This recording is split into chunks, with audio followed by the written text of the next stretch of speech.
하나님은 영원전부터 홀로 존재하셨습니다.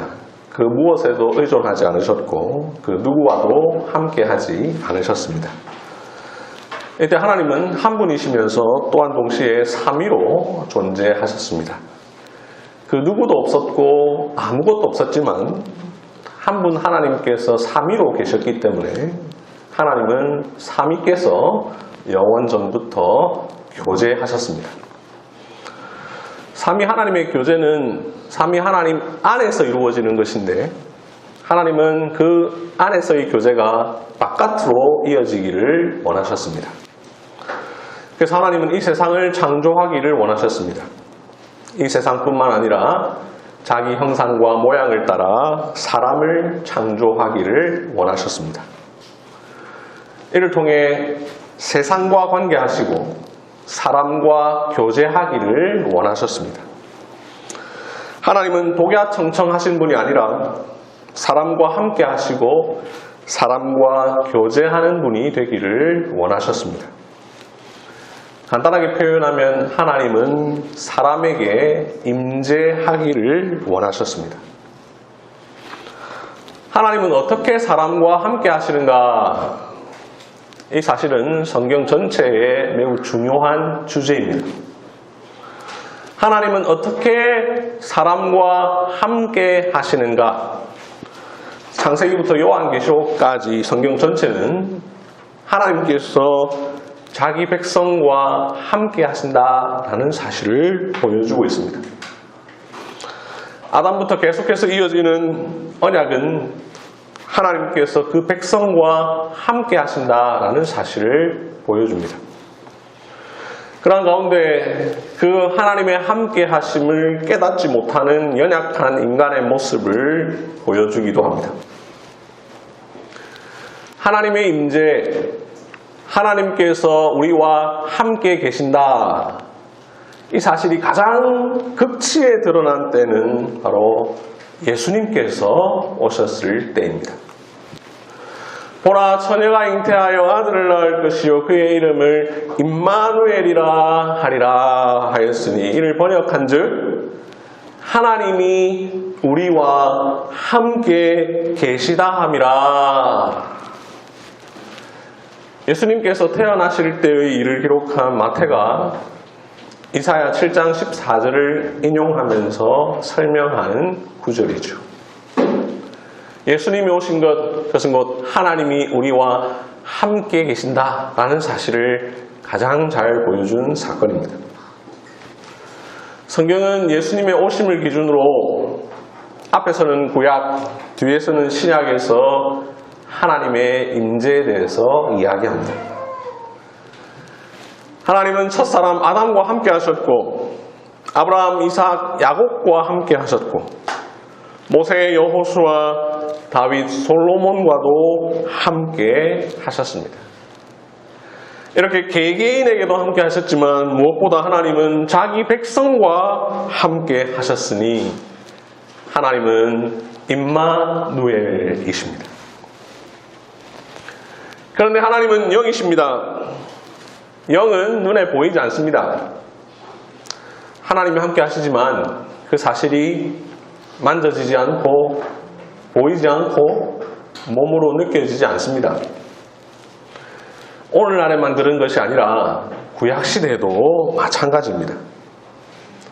성경이 실제로 기록되고 있던 그 시대라고 해서 하나님이 영이 아니었던 것이 아니죠. 그때라고 해서 하나님을 눈으로 볼 수 있었던 것은 아닙니다. 성경 시대를 살았던 사람들에게도 하나님의 임재라는 것은 지금 현재 저와 여러분이 경험하는 하나님의 임재와 같습니다. 아니, 좀 더 분명하게 말하면 우리보다 오히려 덜 느껴지는 시대를 그들은 살았습니다. 왜냐하면 하나님은 하나님께서 우리 가운데 거하신다라는 사실을 계시 역사 가운데에 점진적으로 드러내셨기 때문입니다. 하나님은 어떤 역사를 통해서 계시하셨을까? 오늘 설교의 제목에 암시되어 있습니다. 동산, 성막, 성전, 그리스도, 성령, 교회. 이러한 계시 역사의 흐름 가운데 하나님이 우리와 함께 계시다라는 사실이 점진적으로 더 풍성하게 드러났습니다. 오늘은 이 내용을 좀 구체적으로 살펴보려고 합니다. 하나님은 태초에 자기 형상과 모양대로 사람을 창조하셨습니다. 이를 통해 하나님은 사람과 교제하시는 분이라는 사실을 드러내셨습니다.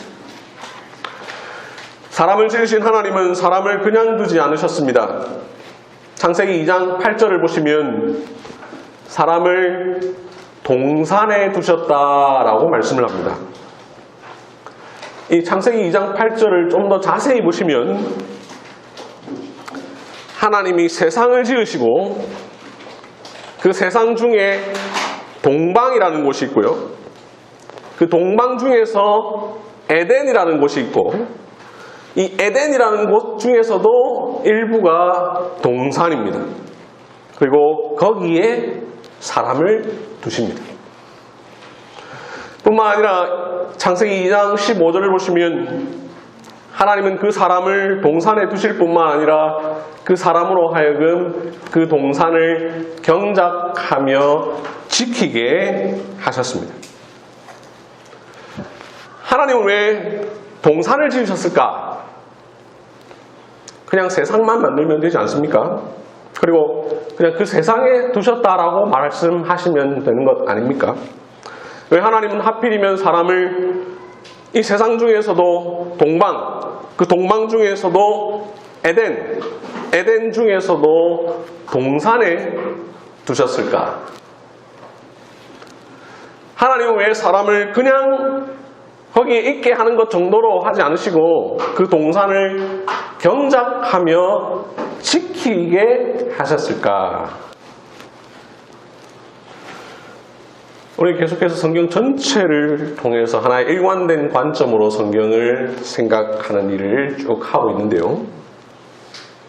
동산이라는 곳이 과연 어떠한 곳이며 왜 이러한 일을 맡기셨는가를 우리가 바르게 이해하려면 성경 전체를 통해서 생각해야 합니다.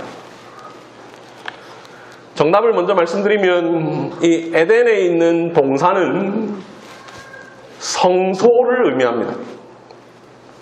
Holy place, 성소, 거룩한 장소. 좀 더 구체적으로 하나님께서 거하시는 장소입니다. 하나님의 임재가 나타나는 장소입니다. 왜 에덴 동산이 성소인가? 그 이유를 6가지 정도로 생각해 볼 수 있는데요. 첫째, 동산에 흐르는 강의 이미지를 통해서 우리는 알 수 있습니다. 창세기 2장 10절을 보시면 강이 에덴에서부터 흘러서 동산을 적셨다라고 이야기를 합니다. 왜 강이 흐르고 그 강이 동산을 적셨을까? 단순하게 생각해보면 사람이 살기 위한 조건이라고 생각할 수 있습니다만 이 이미지는 성경 전체를 통해 놓고 볼 때에 성소의 이미지입니다. 시편 46편 4절을 보시면 한 시내, 즉 시냇물이 있어서 그것이 나뉘어서 흐릅니다. 그것이 하나님의 성 곧 지존하신 이의 성소를 기쁘게 하도다라고 말씀을 합니다. 이 성소에 시내가 흐르고 있다. 이것을 통해서 우리는 에덴 동산의 이미지와 비슷한 이미지를 볼 수가 있죠. 에스겔 47장 1절부터 12절을 보면 에스겔이 환상을 보는데 성전에서 물이 흘러나오는 내용이 기록되어 있습니다. 특히 1절을 보시면 그가 나를 데리고 성전문에 이르시니 성전 앞면이 동쪽을 향하였는데 그 문지방 밑에서 물이 나와 동쪽으로 흐르다가 성전 오른쪽 제단 남쪽으로 흘러내리더라 라고 이야기를 합니다. 8절에도 보면 물이 흘러 성전을 적시는 모습을 볼 수 있습니다.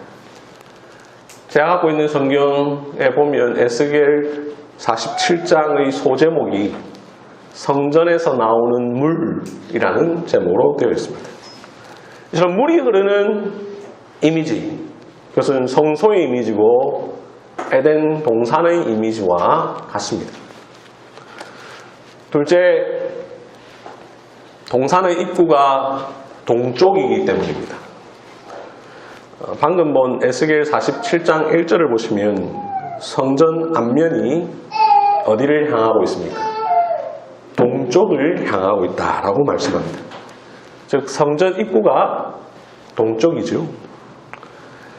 나중에 보겠습니다만 성막도 보면 그 입구가 동쪽입니다. 동쪽에서 서쪽 방향으로 성막 입구가 있고 성막들이 있고 성소가 있고 지성소가 있습니다. 그런데 창세기 3장 24절을 보시면 아담과 하와가 범죄한 이후에 하나님께서 그들을 동산에서 쫓아내시고 그 동산의 동쪽에 그룹들과 두루도는 불칼을 두셔서 지키게 하십니다. 왜 동쪽일까? 동산의 입구가 동쪽입니다. 우리 에덴의 동쪽이라는 영화 제목도 우리가 들어본 적이 있죠. 이처럼 동쪽을 입구로 하는 이미지는 성소의 이미지, 성막의 이미지, 성전의 이미지입니다. 에덴 동산의 이미지와 같습니다. 한 가지 덧붙이면 그룹들은 천사지요. 성경에 보면 하나님께서 그룹들 위에 앉아 계신다라는 표현이 많이 나옵니다. 우리 익숙한 시편 99편 1절에 보면 여호와께서 다스리시니 만민들이 다 떨 것이며 여호와께서 그룹 사이에 좌정하시니 라고 말씀을 합니다. 그룹이 있는 것, 하나님의 임재가 있는 곳이고 에덴 동산은 그 그룹이 있는 곳입니다. 셋째, 동산에 있는 보석의 이미지 때문입니다.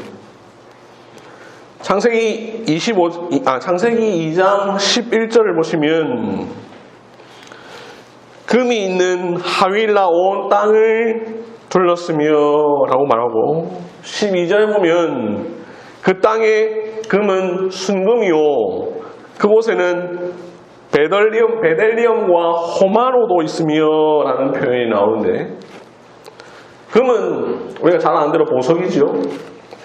그 다음에 베델리엄이라는 말을 거기 보면 난해주가 있습니다. 난해주에 이 베델리엄이 뭐라고 설명되어 있습니까? 진주, 보석이죠. 호마노 역시 보석입니다. 에덴 동산에는 보석들이 있었는데 이 보석들은 나중에 성전에 보면 그 성소에 있었던 보석들과 같습니다. 출애굽기 25장 1절부터 9절에 보면 성소를 짓는데 그 성소의 재료를 이야기하고 있습니다. 3절에 금이 나옵니다. 7절에 호마노가 나옵니다. 동산에 있었던 보석인 금과 호마노, 성막과 성전을 장식하는 데 사용됩니다. 이처럼 동산의 이미지는 성소의 이미지와 같습니다. 넷째, 동산 중앙에 있는 나무들의 이미지 때문입니다. 창세기 2장 9절을 보시면 동산에는 아름답고 먹기 좋은 나무들이 많고 그 가운데 특별히 한가운데에 생명나무와 선악을 알게 하는 나무가 있었습니다. 이 두 나무는 그냥 나무가 아니라 상징적인 나무지요. 특별히 이 두 나무에 함부로 접근하면 안 된다라는 명령이 주어졌습니다. 이 나무들의 성격은 마치 지성소에 있는 언약궤와 같은 것이라고 할 수 있습니다. 아담과 하와가 범죄한 이후에 하나님께서 생명나무의 길을 지키게 하시려고 그룹과 두루도는 불칼을 두십니다. 함부로 접근하지 못하게 하십니다. 이처럼 함부로 할 수 없는 이 이미지, 성소의 이미지와 같습니다.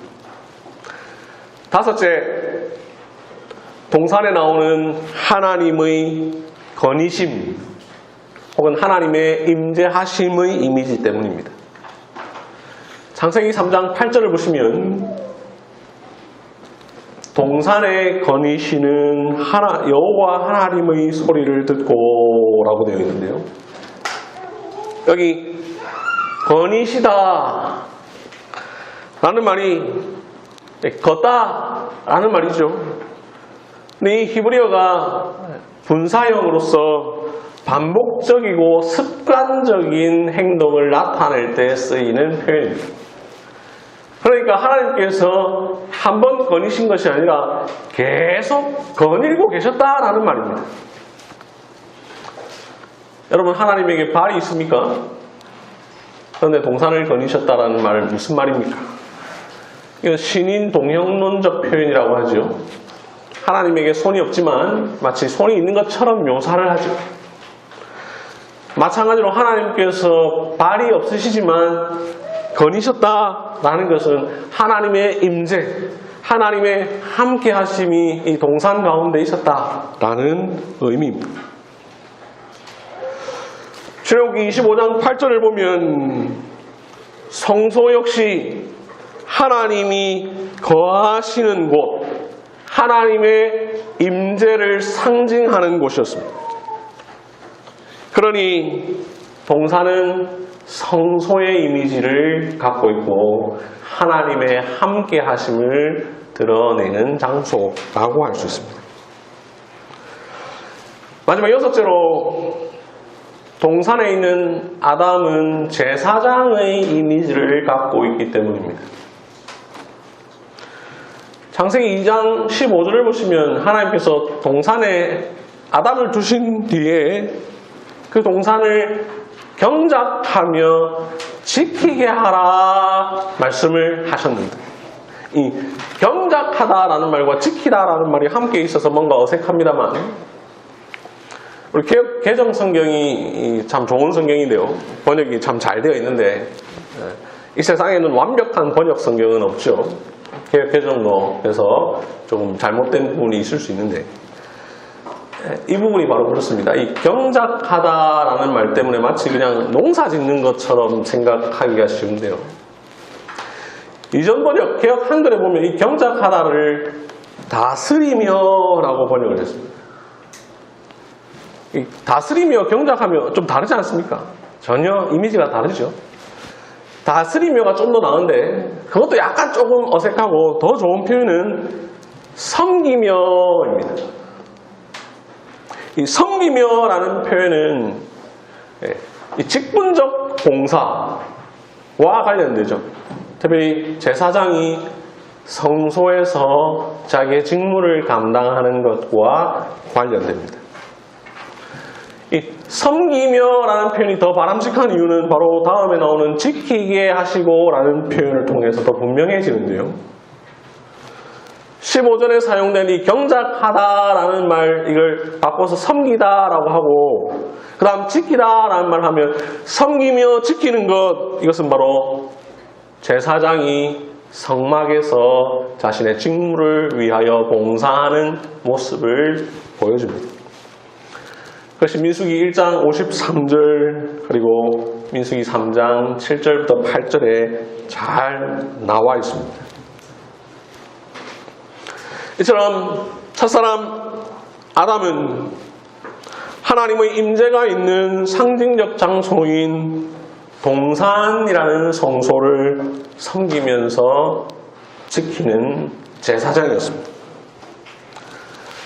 지금까지 말씀드린 한 6가지 이유들 때문에 성경을 연구하는 대부분의 사람들은 태초에 있었던 이 동산은 그냥 식물이 아름답고 동물들이 많고 이런 장소가 아니라 성소를 상징하는 곳, 하나님의 임재가 나타나는 곳이었다고 봅니다. 정리하면 하나님은 사람을 지으신 뒤에 동산을 창설하시고 그 동산에 사람을 두셨으니 동산은 하나님께서 거하시고 임재하는 성소요, 하나님은 동산을 통하여 사람으로 하여금 내가 너와 늘 함께한다 라는 사실을 기억하게 하셨습니다. 아담은 동산에서 하나님의 임재를 경험하고 더 나아가 그 임재를 확장시키고 하나님의 영광을 더 드러내는 일을 감당해야 할 자였습니다. 동산이라는 거룩한 성소를 악으로부터 지키고 보호해야 했습니다. 그러나 아담은 거룩한 성소를 뱀으로부터 지키지 못했습니다. 결국 하나님은 사람을 동산에서 쫓아내십니다. 동산에서 쫓겨났다. 이것은 하나님의 임재에서 벗어났다라는 말이죠. 하나님께서 그들과 함께하지 않는다라는 것을 드러냅니다. 하나님은 이제 성소로서의 동산을 지키는 다른 문지기를 두십니다. 창세기 3장 24절에 그룹들과 두루 도는 불칼이 생명나무의 길을 지킵니다.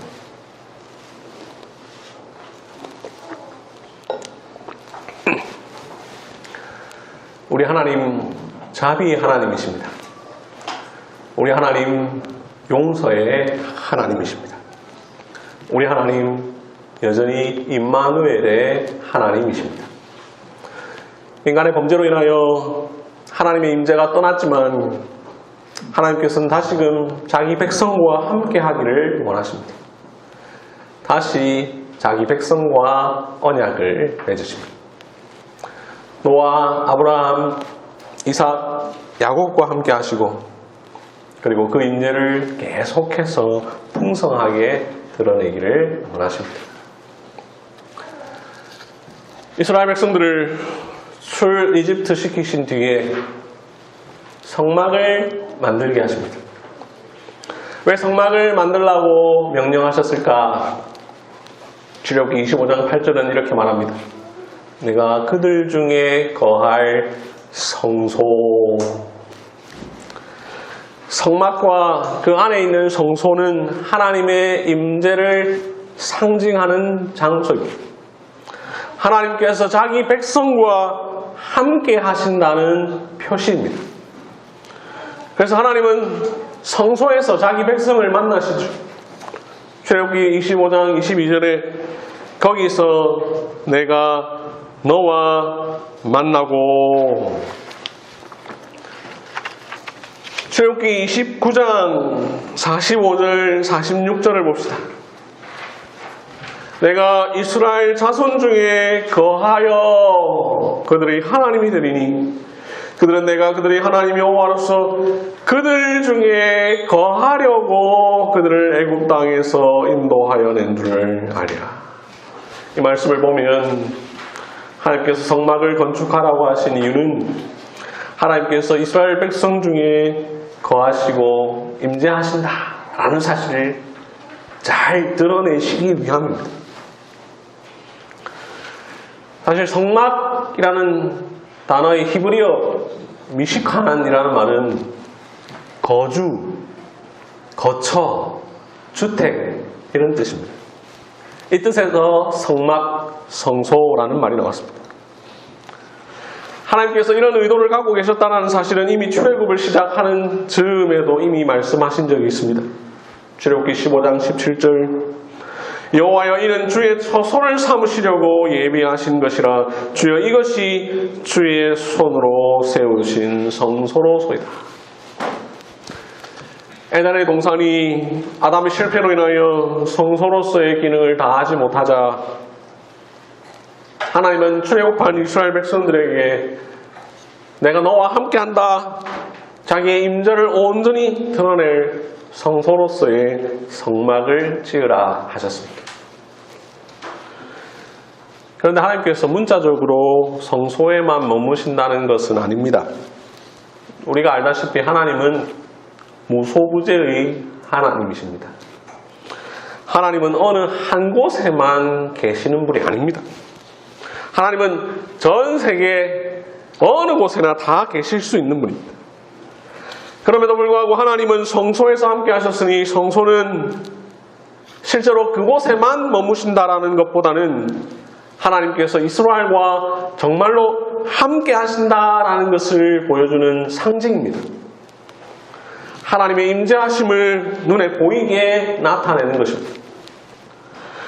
이집트를 떠나 가나안 땅으로 이동하는 광야 생활 가운데 있는 이스라엘 백성들에게 하나님께서 너희와 항상 함께 하신다, 이 사실을 눈으로 보여주기 위함이었습니다. 성막 안에 있는 수많은 기구들 역시 하나님의 임재를 상징했습니다. 그 기구들을 장식하던 금, 보석, 그룹은 동산에도 있었던 것입니다. 특히 법궤, 증거궤, 언약궤 이런 다양한 이름을 갖고 있는 이 언약궤는 하나님의 임재의 핵심입니다. 출애굽기 25장 22절을 보면 언약궤 위에는 그룹들이 서로 마주보고 있습니다. 앞서도 보았지만 시편은 그룹 사이에 좌정하신 하나님이라는 표현을 종종 사용합니다. 그러니 언약궤에 그룹들이 있는 것은 하나님의 임재가 그 가운데 있다라는 것을 보여주는 상징물입니다. 출애굽기 제일 마지막 장인 40장 제일 마지막 부분 33절부터 38절에 보면 성막이 다 만들어졌습니다. 이때 장면을 묘사하고 있는데 구름이 성막을 덮습니다. 여호와의 영광이 성막에 충만합니다. 모세가 성막 안에 들어갈 수 없을 정도로 여호와의 영광이 충만합니다. 구름과 불이 밤낮으로 성막을 보호합니다. 성막 하나 지었을 뿐인데 왜 여호와의 영광이 가득합니까? 여호와의 임재가 풍성하게 있기 때문에. 성막을 왜 구름과 불이 보호합니까? 구름 기둥과 불 기둥은 여호와께서 이스라엘과 함께 하신다라는 것을 광야 생활 가운데 가장 잘 보여주는 것이었습니다. 이러한 장면은 성막이 궁극적으로 무엇을 상징하는가를 잘 보여줍니다. 성막은 하나님의 임재를 상징하는 건물입니다. 성막은 하나님께서 우리 가운데 거하신다라는 것을 의미합니다.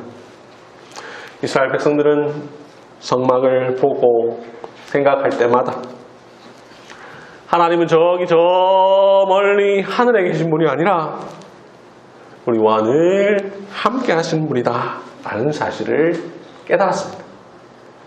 비록 하나님은 눈에 보이지 않지만 이 성막이 눈에 보이니 그 성막을 통해 하나님이 우리와 함께 하시구나 라고 생각을 하는 것이죠. 성막은 그 자체가 최종적인 것은 아니었습니다. 성막은 광야 생활을 위한 임시적인 건축물입니다. 성막은 이동이 편리하게 하기 위해서 만든 것이고 이제 한 곳에 정착하게 되면 약속의 땅 가나안 땅에 들어가게 되면 굳이 이동할 필요가 없습니다. 이스라엘이 약속의 땅 가나안에 정착한 뒤에 시간이 흘러 하나님께서 성막을 대신할 성전을 건축하라고 명령하십니다. 먼저 하나님은 다윗에게 말씀하십니다. 사무엘하 7장 4절 5절 내가 나를 위하여 내가 살 집을 건축하겠느냐. 내가 살 집, 즉 하나님께서 거하실 처소입니다. 성전을 의미하는 히브리어 바이트, 그것은 기본적으로 집을 뜻합니다. 집은 거처라고 할 수 있죠. 하나님께서 거하실 처소입니다. 하나님은 처음에 다윗을 통하여 성전을 건축하려 하셨지만 다윗의 범죄로 인하여 그의 아들 솔로몬 시대에 비로소 성전을 건축합니다. 성막과 성전은 외형은 달랐지만 본질은 같습니다. 바로 하나님이 함께 하신다. 하나님의 임재입니다. 하나님께서 이스라엘과 함께 하심을 나타내는 상징이라는 점은 성막과 성전이 동일합니다. 그래서 솔로몬이 성전을 건축하는 중에 하나님께서 솔로몬에게 말씀하십니다. 열왕기상 6장 11절부터 13절. 내가 지금 이 성전을 건축하니 내가 또한 이스라엘 자손 가운데 거하며. 솔로몬이 성전을 다 건축한 뒤에도 비슷한 말을 합니다. 열왕기상 8장 13절. 내가 참으로 주를 위하여 계실 성전을 건축하였사오니 주께서 영원히 계실 처소로소이다. 앞서도 말씀드렸지만 하나님께서 성전에 계신다고 해서 성전에만 머무시는 말이 아니죠. 하나님의 임재는 이스라엘 백성들이 있는 곳이라면 어디에나 다 계시지만 하나님은 눈에 보이지 않으시기에 그 임재를 눈으로 볼 수 없으니 성전을 통하여 이스라엘 백성들이 늘 생각할 수 있도록 하신 것입니다. 이 사실이 성전을 건축한 뒤에 솔로몬이 열왕기상 8장 27절에서 한 말을 통해서 알 수 있죠. 하나님이 참으로 땅에 거하시니까 하늘과 하늘들의 하늘이라도 주를 용납하지 못하겠거든. 하물며 내가 이 건축한 이 성전이오리까. 하나님이 여기 계신다라고 그런 의미로 다 지어놓고 나서는 하나님 여기 계시는 것 아니다라고. 하나님은 온 천지 만물 가운데 우리 가운데 늘 어디서든 임재하실 수 있는 분이니 이 건축한 성전 안에만 계시는 것 결코 아니라는 것입니다. 무소부재하신 하나님을 성전이라는 한정된 장소에 가둘 수 없습니다. 솔로몬은 그 사실을 분명히 하면서 또한 동시에 성전이 참으로 하나님의 임재를 나타낸다라는 사실을 다시 강조합니다. 열왕기상 8장 57절. 여호와께서 우리 조상들과 함께 계시던 것과 같이 우리와 함께 계셨고 우리를 떠나지 마시오며 버리지 마옵소서. 앞서 보았던 성막 건축 완성 때 성막이 다 지어지고 나서 여호와의 영광이 성막에 가득했습니다. 충만했습니다. 성전 건축이 마치고 나니 역시 마찬가지입니다. 열왕기상 8장 10절 11절. 제사장이 성소에서 나올 때에 구름이 여호와의 성전에 가득하매, 한자로 바꾸면 충만하매, 제사장이 그 구름으로 말미암아 능히 서서 섬기지 못하였으니 이는 여호와의 영광이 여호와의 성전에 가득하며더라. 하나님께서 이스라엘과 함께 하심을 나타내는 상징이라는 점은 성막이나 성전이나 같습니다. 그렇게 성전을 짓고 난 뒤에 역시 성막을 짓고 난 뒤의 모습과 같이 구름이 성전을 덮고 구름이 가득한 순간 여호와의 영광도 성전에 충만합니다. 하나님의 임재가, 하나님의 함께 하심이, 풍성이 드러났습니다. 역대하 5장 14절도 같은 내용을 다루고 있습니다. 역대하 7장 1절부터 3절은 좀 더 자세하게 다룹니다.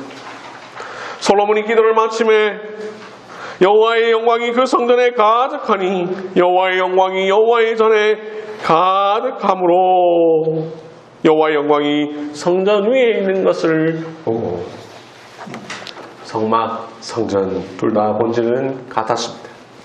바로 하나님께서 우리와 함께 하신다. 안타깝게도 이 성전이 파괴됩니다. 이스라엘의 범죄로 인하여 바벨론의 침공을 받습니다.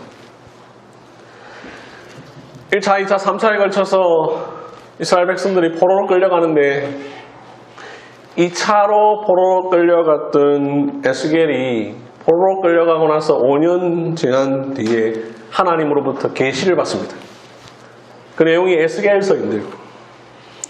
에스겔이 본 환상과 하나님으로부터 들은 계시의 말씀을 기록하고 있는 에스겔서 8장부터 11장에 보면 여호와의 영광이 성전을 떠나고 있는 모습을 묘사하고 있습니다. 특별히 에스겔 10장 18절 19절 거기 보면 여호와의 영광이 성전 문지방을 떠나서 라고 이야기합니다. 문지방은 이제 문이잖아요. 성전 끝에서 이제 아예 여호와의 영광이 떠나버리는 거예요. 그리고 그룹들 위에 머뭅니다. 이 모습은 마치 동산에서 아담이 범죄한 이후에 있었던 모습과 비슷합니다. 이 환상이 나타나고 얼마 안 돼요. 주전 586년 시드기야 왕 11년에 바벨론 왕 느부갓네살이 그의 시위대장 느부사라단을 보내어 예루살렘을 침공하고 예루살렘 성전이 파괴됩니다. 성전이 상징하는 바 하나님께서 이스라엘과 함께 계신다 라는 사실을 기억하지 못하고 하나님 앞에 범죄하여 하나님께서 자기 백성들에게 내리신 징계였습니다. 하나님의 임재는 성전을 떠났습니다. 성전만 떠난 것이 아니라 이스라엘 백성들로부터 떠나신 것입니다. 성전이 파괴되어 하나님의 임재와 영광이 떠났지만 그러한 가운데서도 하나님은 선지자들을 통하여서 또한 동시에 회복을 약속하십니다. 먼저 이사야가 예언합니다. 이사야는 바벨론 포로로 끌려가기 전에 활동했던 선지자입니다. 그는 유다시대 말기에 활동하면서 이스라엘에 대한 심판과 멸망을 예언했습니다. 심판과 멸망을 예언하는 중에 60장 1절부터 3절에서 이렇게 이야기합니다. 일어나라 빛을 발하라 이는 내 빛이 이르렀고 여호와의 영광이 내 위에 임하였습니다. 오직 여호와께서 내 위에 임하실 것이요 그의 영광이 내 위에 나타나리니. 이스라엘의 범죄가 극에 달하여 이제 곧 있으면 성전이 파괴되고 이스라엘 백성들이 포로로 끌려갈 터인데 오히려 이사야는 그들의 범죄에 대해서 지적하고 그들의 심판에 대해서 경고하면서도 또한 동시에 장차 있을 회복을 예언하고 있으니 비록 성전이 파괴되고 여호와의 영광이 떠나더라도 결국은 용서의 하나님, 회복의 하나님, 언약의 하나님께서 다시 우리를 구원하사 하나님의 영광이 다시 임하게 될 것이다 라는 사실을 예언합니다. 마치 우리의 조상 아담이 동산에서 쫓겨났음에도 불구하고 하나님께서 자기 백성을 사랑하셔서 다시 함께 하신 것처럼 포로로 끌려간 이후에 활동한 에스겔도 예언합니다. 에스겔 37장 25절부터 28절에 보면 26절에 내 성소를 그 가운데 세워서 영원히 이르게 하리니 27절 내 처소가 그들 가운데 있을 것이며 28절 내 성소가 영원토록 그들 가운데 있으리니. 성전이 파괴된다. 하나님의 영광이 성전을 떠난다. 이것을 예언함에도 불구하고 또한 동시에 하나님께서 성소를 다시 세우실 것이다. 내 처소가 그들 가운데 있을 것이다. 내 성소가 영원토록 그들 가운데 있을 것이다 라고 약속하십니다. 에스겔 43장 1절 5절을 봅시다. 에스겔 선지자가 본 환상 가운데 마지막 부분에 해당하는 내용입니다. 2절을 보면 하나님의 영광이 다시 동쪽으로부터 옵니다. 동쪽이 뭐라고 했습니까? 성소 입구, 성전 입구입니다.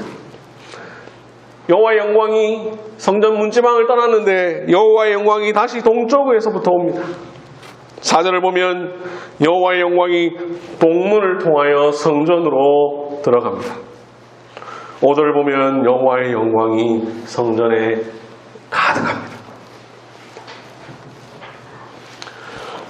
성전이 파괴되고 이스라엘 백성들은 바벨론에서 포로 생활을 합니다. 그러나 70년 후 예레미야가 예언한 대로 바벨론은 페르시아 제국에 의해 멸망당하고 이스라엘 백성들은 다시 페르시아 왕 고레스 원년에 예루살렘으로 돌아오죠. 총 3차에 걸쳐서 포로 귀환을 합니다. 1차 귀환 때에 스룹바벨의 지도하에 성전을 재건하기 시작합니다. 그런데 새롭게 재건되는 성전에 하나님이 임재하신다, 하나님의 영광이 가득하다, 이런 말이 안 나옵니다. 한창 성전을 건축하던 중에 성전 건축이 중단됩니다. 이때 학개와 스가랴 선지자가 활동합니다. 학개가 이스라엘 백성들에게 성전 재건을 독촉합니다. 그러면서 학개 2장 9절을 보시면 하나님께서 학개 선지자를 통하여 말씀하십니다. 이 성전의 나중 영광이 이전 영광보다 크리라. 성전의 이전 영광과 비교할 수 없는 더 큰 영광이 장차 있을 것인데 그것을 고대하면서 성전을 재건하라고 말씀합니다. 그런데 지금 재건하고 있는 이 성전에 대한 말씀이 아닙니다. 분명 포로로 끌려갔을 때에 이사야와 에스겔 선지자를 통하여서 하나님의 영광이 성전에 들어온다고 했는데 스룹바벨이 짓고 있는 이 성전 여기에 임하지 않습니다. 이것과 상관없는 것 같습니다. 스룹바벨 성전이 다 건축된 이후 하나님은 성막과 솔로몬의 성전이 건축된 뒤에 친히 임하셔서 자기의 영광으로 성전을 가득 채웠던 것과 같이 하지 않으십니다. 이사야, 에스겔, 학개의 예언은 이 스룹바벨이 재건한 성전에 대한 것은 아니었습니다. 그렇다면 나중 영광은 언제 나타날 것인가? 미래에 임하게 될 하나님의 임재는 어떻게 누구를 통해 성취될 것인가? 스룹바벨이 성전을 재건한 지 500년이 지나 우리 주 예수 그리스도께서 이 땅에 오십니다. 어느 날 천사가 요셉에게 나타나 말합니다.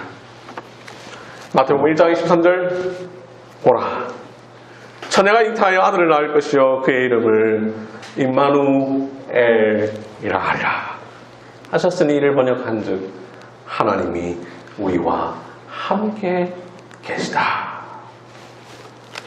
하나님이 우리와 함께 계시다 라는 뜻의 임마누엘이 이 세상에 태어납니다.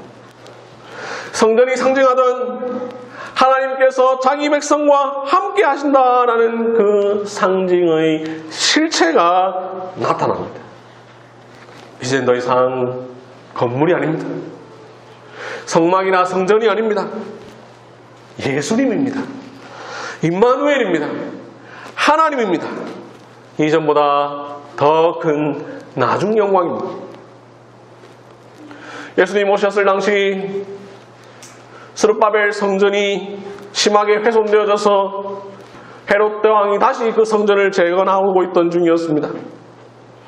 그러나 헤롯이 짓고 있던 그 성전도 나중 영광이 아닙니다. 학개가 말한 나중 영광, 이사야와 에스겔이 예언한 하나님의 영광이 회복되는 성전은 바로 예수님입니다. 예수님은 임마누엘이라는 이름으로 오셨고 예수님이 참 성전이십니다. 예수님을 통하여 하나님의 영광이 풍성하게 드러납니다.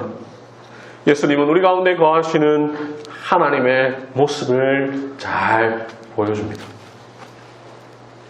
요한복음 1장 14절 말씀이 육신이 되어 우리 가운데 거하심에 우리가 그의 영광을 보니 아버지 독생자의 영광이요 은혜와 진리가 충만하더라. 거하심에 라는 말의 헬라어 에스케노센, 이 말은 장막을 치다, 거주하다 라는 말입니다. 예수님이 우리 가운데 오셔서 거주하셨습니다. 장막을 치셨습니다. 성막을 치셨습니다. 예수님이 우리 가운데 거하셨다. 이 표현은 구약을 잘 아는 사람이라면 누구나 성막을 떠올릴 수밖에 없는 표현입니다. 구약에서 성막은 하나님께서 자기 백성과 만나는 장소였고 하나님이 우리 가운데 거할 처소였습니다. 그런데 예수님이 이 세상에 오셔서 우리 가운데 거하셨습니다. 우리 가운데 성막을 치셨습니다. 하나님이 우리와 함께 계십니다. 성막과 성전이 완성되었을 때 여호와의 영광이 충만했습니다. 예수님께서 육신이 되어 우리 가운데 거하시니 여호와의 영광이 가득합니다. 아버지의 독생자의 영광이 충만합니다. 성막으로 오신 예수님은 또한 자신을 성전으로 나타내십니다. 요한복음 2장에 보면 예수님께서 예루살렘 성전으로 가셨습니다. 이때 유대인들에게 말씀하십니다. 너희가 이 성전을 봐라. 내가 3일 동안에 다시 일으키리라. 예수님이 말씀하신 성전은 자기 육체를 가리켜 말씀하신 것이었습니다. 예수님이 곧 성전이십니다. 예수님은 마태복음 12장 6절에서 말씀하십니다. 내가 너희에게 이르노니 성전보다 큰 이가 여기 있느니라. 예수님은 성전보다 크신 분입니다. 그분의 영광은 바로 성전보다 큰 영광입니다. 구약의 성막과 성전이 하나님의 임재를 조금 보여주었다면 하나님이신 예수님이 사람의 몸을 입으신 것은 성막과 성전의 영광과 임재를 완전하게 드러내신 것입니다. 예수님은 마태복음 24장 1절 2절에서 성전이 이제는 더 이상 쓸모없을 것임을 예언하십니다. 성전 건물을 바라보며 말씀하시죠. 돌 하나도 돌 위에 남지 않고 다 무너뜨려지리라. 예수님 자신이 성전이시니 건물 성전은 이제 무너져야 합니다. 예수님께서 십자가에서 죽으실 때 죽으시는 그 순간 성전에 있던 성소 휘장이 위에서 아래로 찢어졌습니다. 마태복음 27장에서 이야기합니다. 히브리서 10장 20절에서 히브리서 기자는 그 휘장은 곧 예수님의 육체를 상징한다라고 우리에게 가르쳐줍니다. 모세가 지었던 성막은 궁극적으로 예수 그리스도를 가리키고 있었습니다. 성막 안에 있었던 법궤, 그룹, 속죄소, 거기에 놓인 많은 것들, 대제사장과 그들이 입었던 예복, 이 모든 것들은 장차 오실 그리스도를 상징하던 것들이었습니다. 물두멍에서 제사장이 손을 씻는 것은 우리의 모든 죄를 깨끗게 하실 예수님의 사역을 나타냅니다. 등불은 장차 오실 예수 그리스도가 온 세상에 빛이심을 드러내는 것이고, 성소와 지성소를 가로막고 있는 휘장은 장차 찢어질 예수님의 육체를 상징하는 것이었습니다. 진설병상은 그리스도의 몸인 성찬을 상징하고, 성막에서 죽어간 수많은 동물들은 장차 오실 한 분 그리스도를 드러내기 위한 것입니다. 그 동물들이 흘렸던 무수한 피는 결국 한 분 그리스도께서 십자가에서 흘리실 보배로운 피를 드러내기 위함입니다. 성전 역시 마찬가지입니다. 성전 안에 있는 비품들은 모두 성막의 것들과 비슷했습니다. 그것들 역시 그리스도를 상징했던 것입니다. 무엇보다도 성전이 하필이면 아브라함이 이삭을 바치려고 했던 그곳 모리아산에 지어진 것은 장차 오실 예수 그리스도께서 우리를 대신하여 피를 흘려 죽으실 하나님의 어린 양이 되어주실 것을 미리 보여준 것입니다. 성전이 하필 다윗 왕이 아니라 솔로몬 왕을 통하여 지어진 것은 솔로몬, 샬롬, 평화의 왕을 통하여 지어지므로 그리스도께서 우리를 위한 평화가 되어 주실 것임을 나타낸 것입니다. 이 땅에 오셔서 우리 가운데 장막을 지시고 우리를 위한 성전이 되어 주신 예수님, 이를 통해 하나님이 우리와 함께 계시다라는 임마누엘, 그 이름은 풍성하게 드러났습니다. 그 예수님께서 십자가에서 죽으시고 다시 살아나신 뒤 갈릴리에서 제자들에게 나타나 말씀하십니다. 볼지어다 내가 세상 끝날까지 너희와 항상 함께 있으리라. 임마누엘로 오신 예수님께서 십자가에서 죽으시고 다시 살아나신 뒤에 임마누엘이라고 말씀하십니다. 마태복음은 1장에서 예수님의 오심을 이야기하면서 임마누엘을 이야기했는데, 마태복음 마지막 장 28장에서 예수님의 떠나심을 앞두고 임마누엘을 약속하시는 예수님에 대해 이야기하고 있습니다. 주님은 우리와 항상 함께 하십니다. 항상 함께 하시며 세상 끝날까지 함께 하십니다. 우리는 이 세상에서 예수 그리스도를 믿음으로 하나님의 임재를 경험하며 하나님의 영광을 봅니다. 세상 끝날까지 너희와 항상 함께 있으리라 약속하신 예수님, 그 약속의 잉크도 마르기 전에 하늘로 올라가 버리십니다. 예수님 거짓말 하신 겁니까? 장난치신 겁니까? 내가 세상 끝날까지 너희와 항상 함께 있겠다 하시고는 바로 하늘로 따라가시면 어떡합니까? 하늘 올라가신 뒤 10일 후 성령님께서 강림하십니다. 성령님께서 내려오셔서 자기 백성의 심령에 내주하십니다. 우리와 함께 하십니다. 예수님도 하나님이요 성령님도 하나님이시니 예수님의 말씀은 거짓말이 아니었습니다. 성령님께서 친히 우리와 함께 하시니 하나님이 우리와 항상 함께 하십니다. 고린도전서 3장 16절을 보십시오. 성령이 우리 안에 거하시니 우리가 성전이 됩니다. 고린도후서 6장 16절을 보십시오. 우리는 하나님께서 거하시는 성전입니다. 성령님께서 우리 각 사람 안에 거하시니 우리가 곧 성전입니다. 너희가 하나님의 성전인 것과 하나님의 성령이 너희 안에 계시는 것을 알지 못하느냐. 예수 그리스도를 성전 삼은 우리들, 성령님이 거하시는 우리들은 이제 성전이 되었습니다. 이러한 성전들이 모여서 또 성전을 이루니 바로 교회입니다. 에베소서 2장 20절부터 22절, 그의 안에서 건물마다 서로 연결하여 주 안에서 성전이 되어가고 너희도 성령 안에서 하나님이 거하실 처소가 되기 위하여 그리스도 예수 안에서 함께 지어져 가느니라. 에베소서는 우리를 건물에 비유합니다.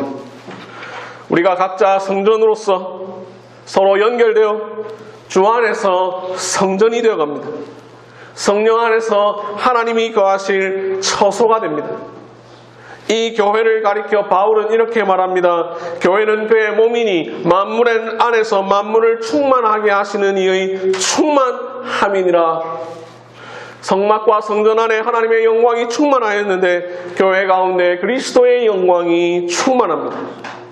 교회는 성막이요 성전입니다. 예수 그리스도를 머리로 삼은 몸인 교회야말로 새 성전이요 임마누엘의 극치입니다. 교회는 영광으로 가득한 그리스도의 몸이니 하나님의 영광이 가득한 곳입니다. 성막과 성전은 어느 특정한 장소에만 있었지만 그리스도와 성령님과 교회는 땅의 이 끝에서부터 저 끝까지 충만하게 있을 것입니다. 교회는 날로 날로 그 지역을 확장해감으로써 참된 성전이 될 것입니다. 이 교회 안에 영광이 대대무궁토록 있을 것입니다. 예수님은 친히 오셔서 성전이 되셨고 성령님을 보내주셨으며 성령을 통해 교회를 세우셨습니다.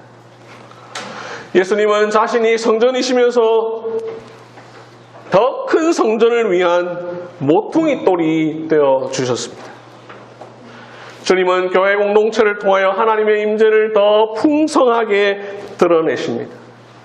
우리의 예배 가운데, 우리의 성찬 가운데, 우리의 교제 가운데 친히 임하셔서 자신의 영광을 드러내십니다. 그렇기에 교회는 하나님의 임재와 영광을 이 땅 가운데 충만케 하시려는 하나님의 의도를 가장 잘 드러내는 구속사의 결과물입니다. 이 구속사의 결과물인 거룩한 교회 공동체가 세워지고 AD 70년 예루살렘 성전은 돌 위에 돌 하나도 남지 않고 다 무너집니다. 애초부터 하나님의 의도는 성전에 있었던 것이 아니라 그리스도, 성령, 교회, 자기 백성 거기에 있었던 것입니다. 우리는 이 세상에서 그리스도와 성령 그리고 교회 공동체를 통하여 하나님의 임재와 영광을 누리며 살다가 장차 완전한 하나님 나라에 이르게 될 것입니다. 예수님께서 재림하시는 때에 새 하늘과 새 땅이 열리게 될 것이고 하나님의 임재와 영광이 극치에 이르게 될 것입니다. 요한계시록은 우리에게 그 모습을 잘 보여줍니다. 요한계시록 21장 1절부터 3절을 보십시오. 이 내용은 마지막 때의 모습을 보여주죠. 그래서 1절에 보니까 내가 새 하늘과 새 땅을 보니 라고 말합니다. 3절을 보면 하나님의 장막이 사람들과 함께 있음에 하나님이 그들과 함께 계시니라고 말합니다.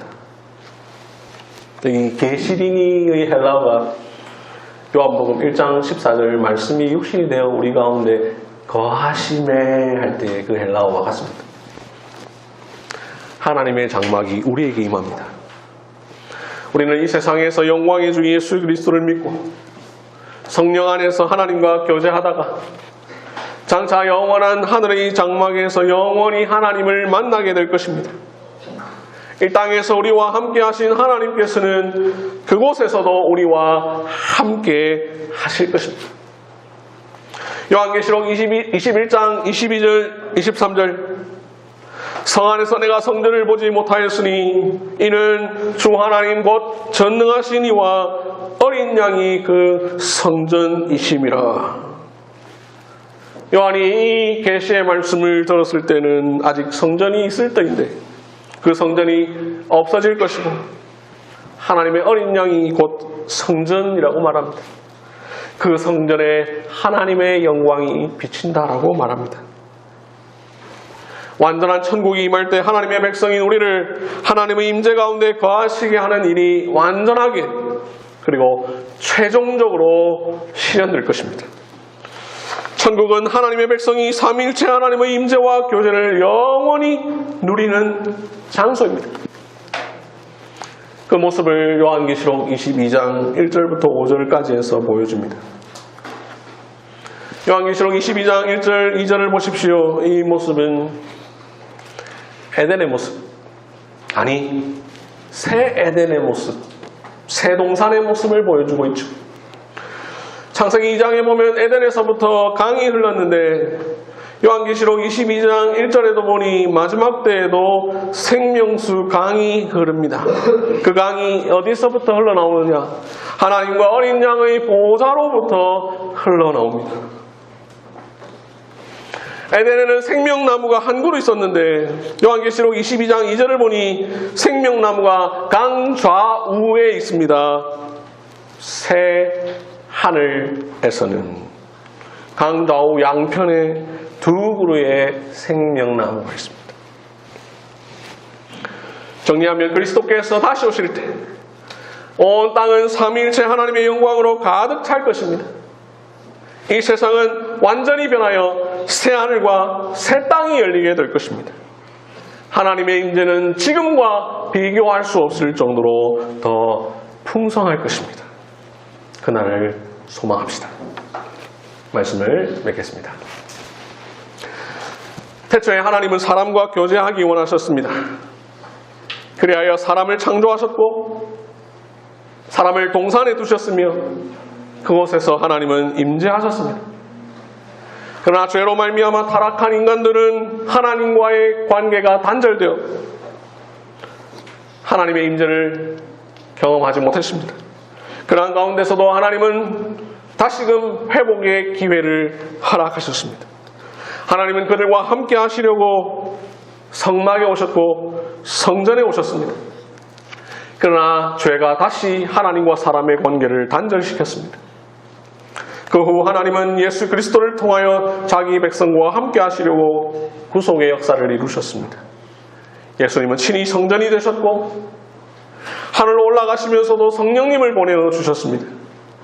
성령님은 이 땅에 교회를 세우셨고 예수님은 그 교회의 모퉁이 돌이 되어주셨습니다. 이 교회는 하나님의 성령을 받은 자들이 함께 모여 건물마다 건물이 서로 연결하여 성전이 되어가니 교회는 만물을 충만케 하시는 이의 영광이 충만합니다. 하나님의 임재, 하나님께서 우리와 함께 계시다. 이것은 성경 전체의 중요한 주제입니다. 창조, 타락, 구속의 역사는 결국 이 하나님의 임재를 회복해가는 과정입니다. 그 내용이 창세기부터 요한계시록까지 쫙 이어지는 겁니다. 오늘 설교의 제목대로 동산, 성막, 성전, 그리스도, 성령, 교회를 통해 지속적으로 흘러갑니다. 지금도 하나님은 온 세계에서 우리 주 예수 그리스도의 이름을 부르며 모이는 교회 그 영광으로 임재하십니다. 성도들이 어디에 있든지 하나님의 이름을 부르며 찬송하고 기도할 때에 함께 하십니다. 우리에게 말씀하시고 우리와 교제하시고 우리에게 복 주시고 하나님의 임재가 풍성하게 드러나는 예배 가운데 하나님의 영광을 경험하게 하십니다. 예배를 마치고 돌아갈 때 삼위 하나님의 임재가 담겨있는 복의 선포를 듣게 하십니다. 그러므로 사랑하는 성도 여러분, 이 사실을 믿고 확신하며 하나님께서 거하시는 거룩한 교회를 세워 나갑시다. 하나님께서 영원토록 우리와 함께 하실 것입니다. 임마누엘, God with us. 아멘.